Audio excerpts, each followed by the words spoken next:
I would like to thank Bladder Cancer Advocacy Network for organizing this webinar to help educate our patients and caregivers regarding bladder cancer and advancements in the field occurring in the form of clinical trials. I'm sure the audience is fascinated by seeing what Dr. Black had talked about, how we change the care of bladder cancer patient by investigating new surgical techniques and, in fact, nutritional supplements.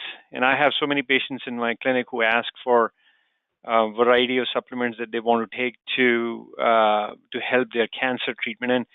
And we, as scientists, we want to explore each supplement which we want to prescribe in a clinical trial to prove that they truly work, and just don't take them based on anecdotal reports of my family member or my friend's friend took this and their cancer went away.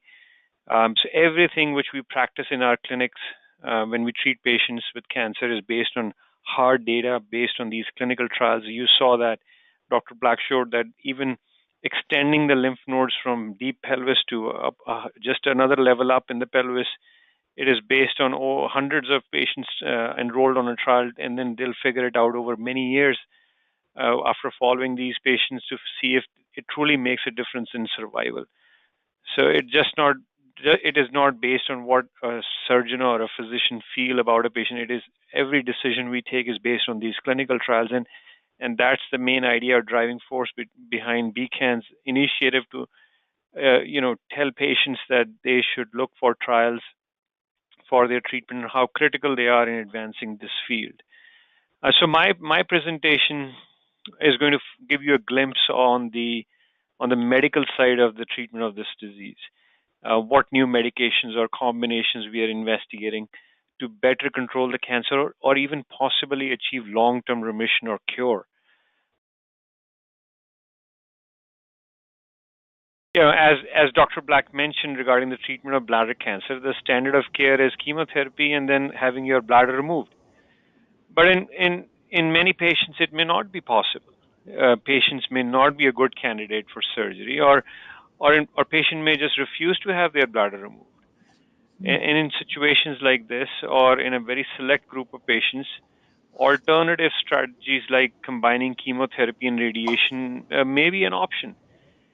And we know from our experience in past of treating patients with chemo and radiation or even surgery, the outcomes, long-term outcomes, still not very good. We have around 50% patients who will die after 5 years of their definitive treatment. And so the trials that I'm going to show you are focusing on improving the long-term outcomes of chemoradiation or, in fact, bladder surgery itself.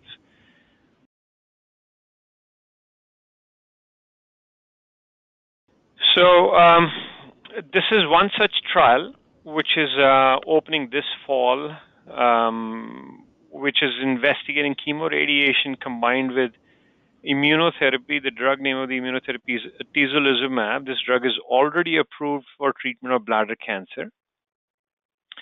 And what we are trying to do is we are adding this to chemoradiation to see if it improves the outcome of chemoradiation alone. The idea behind combining immunotherapy with chemoradiation is that when the chemoradiation is in process of killing the cancer, our immune system will take the cue from the immunotherapy and may then eliminate any residual cancer which is left behind, or even eliminate any cancer which has spread out of the bladder, and then prevent it from recurring in future.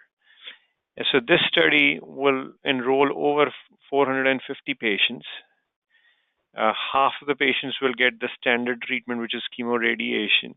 Half of the patients will get chemoradiation and immunotherapy. It's a randomization process, so it's a flip of a coin. Somebody who wants to go on this trial thinking that they want to go on immunotherapy arm, that is not a choice. It is decided by a computer, but not a human. And then Rick is going to address these concerns with you in his presentation. And then we will follow patients to see that at 3 years and 5 years, how many of the patients are alive and they are able to maintain their bladder function, because this is critical that the idea is patients are able to maintain their bladder and be cancer-free. And so the endpoint we are looking at as is what we have written as BIDFS, or what we call as bladder intact. Disease-free survival, this is a technical term. I know you can get confused with it, but essentially looking at how many patients are able to keep their bladder and be cancer-free at 3 and 5 years. And then we'll be looking at how many patients are alive at 5 years, and among other endpoints, including how many patients have metastases or toxicities at 1 or 2 years, and cystectomy, or some patients may end up getting their bladder removed even after chemoradiation, or how many patients are those. And then we also look at variety of what we call in technical term translational endpoints, which are essentially looking at tests which can help us later on predict which group did better, or somehow identify which treatment modality may be better for what group of patients. So we just don't look at the giving the medicine and if it works or not. We look at a lot of other things, like what we call as translational endpoints in our clinical trials. And as I was saying, in addition to clinical endpoints, we also look at quality of life endpoints, which is how is the treatment going to affect the quality of life of a patient. And it is based on validated questionnaires that we have built or have experience with in patients who have muscle invasive bladder cancer.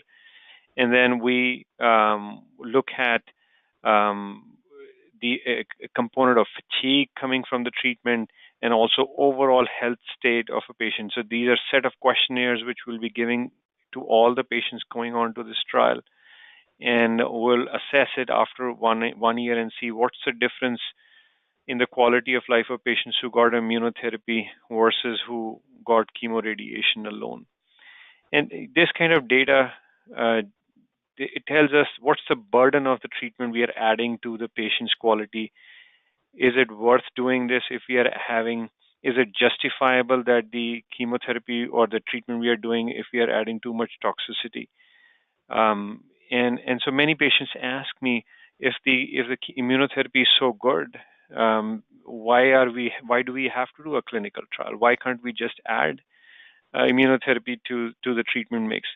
And the answer is that we need to test whether we are adding any additional toxicity to the treatment. What if the toxicity is so high that even if we see the incremental benefit, it may not be justifiable? Or there may not be any additional benefit. What if the chemotherapy and radiation therapy nulls the efficacy of the immunotherapy? So these are questions which are answered through these clinical trials. And in fact, I would just like to spend a minute talking about the immunotherapy itself. I know immunotherapy is rage right now because of a lot of media attention it's getting from a lot of high-profile people like Jimmy Carter getting immunotherapy and having his cancer going away. Basically, the drugs which we are referring to as immunotherapy are also called as immune checkpoint inhibitors. These drugs, how they work is, I try to explain to my patients is that if you're trying to catch a flight at an airport, you have to go to the TSA and show your ID. And the TSA may say, well, this is not a valid ID, so you can't take the flight. Like the Arizona license will not be a valid ID next year, so I may have to have another form of ID next year. So they may say, you don't have the right ID. Similarly, our immune system goes around and checks proteins on every cell in our body every day. And if the cell doesn't have the right ID, the immune cell will kill that cell, like bacteria or viruses will not have the right ID. Whereas cancer cells are our own, and they carry the same IDs. And so the immune system ignores them, and they let them grow, the cancer cells grow in our body.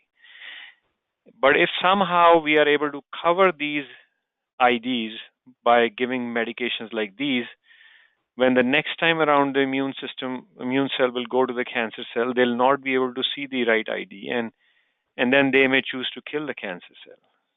And that's the idea of these immune checkpoint inhibitors, which are now being used in nearly every possible cancer, including hematological malignancies and solid tumors. But the caveat is that not everybody respond to these drugs, or not all cancers respond to these drugs. So going to the next slide,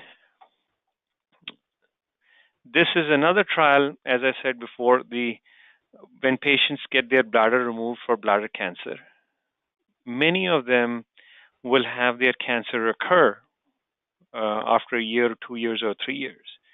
And then these patients will eventually die from their disease because metastatic bladder cancer is still incurable. And so we want to see if we can prevent the patients who we know are at very high risk for recurrence after bladder removal, especially, as Dr. Black said, patients who have residual disease at the time of radical cystectomy. They are technically high risk, and we may sometime offer them chemotherapy. But if they had chemotherapy before, and even then they have residual disease at the time of radical cystectomy, that patient is at a very high risk for their cancer coming back. And we don't have any treatment options to prevent that from happening. And so this trial, which is run by Dr. Apollo, NCI through Alliance Clinical Trials Network, is investigating a kissing cousin of the other immune therapy drug which I talked about. It's called pembrolizumab. It works through the same mechanisms, and it is being given to over 700 patients. The patients will be randomized to either receiving the medication or not receiving the medication. And they'll be followed to see which group lives longer and if it truly affects the long-term outcomes of the patient. And if this trial shows benefit, then patients will have access to this drug to reduce the chance of the cancer coming back and possibly even cure it, even if they are high risk.